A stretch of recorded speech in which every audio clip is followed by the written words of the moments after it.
চারটি লক্ষণ দেখলে বুঝবেন আপনার রোজা কবুল হচ্ছে। আমাদের রোজা কবুল হচ্ছে কি হচ্ছে না এটা কিন্তু আমরা অনেকেই জানি না, কারণ আমরা কতটুকু আল্লাহকে খুশি করার জন্য করছি এটা একমাত্র আমরাই ভালো জানি। কারণ আমাদের প্রতিটি ইবাদত কিন্তু আল্লাহকে খুশি করার জন্য করতে হবে, ইখলাসের সাথে করতে হবে।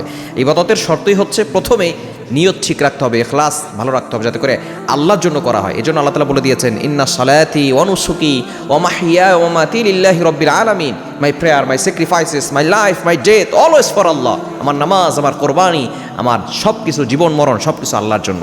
এজন্য রোজাটা আল্লাহর জন্য রাখতে হবে। এই রোজা কবুল হচ্ছে কিনা কিভাবে বুঝবেন? চারটি লক্ষণ দেখে। নাম্বার 1, এক নম্বর হচ্ছে রোজা আমাদেরকে আল্লাহ তাআলা এই জন্য দিয়েছেন যাতে করে আমরা মুত্তাকি হতে পারি। আল্লাহ তাআলা নিজে বলে দিয়েছেন 2 নম্বর পারার 6 নম্বর পৃষ্ঠা 11-12 নম্বর লাইন, সূরা বাকারা 183 নম্বর আয়াত।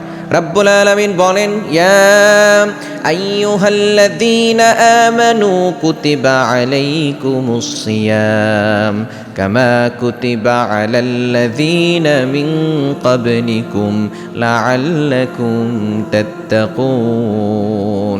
এক নাম্বার হচ্ছে রোজার উদ্দেশ্যই হচ্ছে আমরা যাতে করে মুত্তাকি হতে পারি। যদি আপনি দেখেন যে রোজা রাখার পরে আপনি গুনাহ ছাড়তে পারছেন, অন্তরে আল্লাহর ভয় এসেছে, আপনি গুনাহ থেকে দূরে সরে আসছেন, মনে করবেন আপনার রোজা আল্লাহর কাছে কবুল হচ্ছে। আপনি রোজা রাখার পর যদি আপনি দেখেন যে হ্যাঁ আপনি গুনাহ ছাড়তে পারছেন, একটা সময় আপনি গুনাহ করতেন, এখন গুনাহ ছাড়তে পারছেন, এখন আপনার অন্তরে আল্লাহর ভয় আসছে, আপনি আল্লাহর ভয়ে সকল গুনাহ ছেড়ে দিচ্ছেন, মনে করবেন আপনার রোজা কবুল হচ্ছে। দ্বিতীয় নাম্বার, যদি আপনি দেখেন ইবাদত করে আপনি মজা পাচ্ছেন, নামাজ পড়তে আগে ভালো লাগতো না, এখন নামাজ পড়তে ভালো লাগে, রোজা রাখতে এখন ভালো লাগে, দেখেন যে রোজা রাখতে আপনার কাছে আনন্দ লাগছে, যদি এটা দেখেন যে ইবাদতে মজা আসতেছে, তাহলে মনে করবেন যে আপনার রোজা আল্লাহর কাছে কবুল হচ্ছে।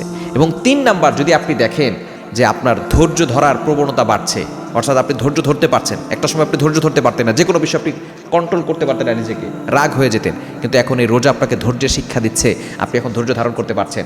সাহারির সময় থেকে শুরু করে সূর্যাস্ত পর্যন্ত আপনি কোনো কিছু খাবার খান না, পানি তৃষ্ণা লেগেছে আপনি পানি পান করেন, আপনি ধৈর্য ধারণ করে আছেন। আপনি চাইলে পানি খেতে পারেন, আপনি পানি খাচ্ছেন না, চাইলে খাবার খেতে পারেন, আপনি খাবার খাচ্ছেন না। তো আপনি যখন এটা দেখবেন যে আপনার ধৈর্যের প্রবণতা বাড়ছে, মনে করবেন আপনার রোজা কবুল হচ্ছে। এবং 4 নাম্বার হচ্ছে রোজা আমাদেরকে আত্মশুদ্ধি শিক্ষা দেয়, অন্তরটাকে যাতে করে নফসের দিকে আমরা ধোকায় না পড়ে যাই, আমরা নিজেকে আত্মশুদ্ধি করতে পারি, অর্থাৎ নিজেকে সকল গুনাহ থেকে, অন্যায় কাজ থেকে বাঁচাতে পারি। যখন দেখবেন আপনার মনটা এখন আর আপনার ইচ্ছা অনুযায়ী চলে না, আল্লাহর বিধান অনুযায়ী চলে, তখন মনে করবেন যে আপনার রোজা কবুল হচ্ছে।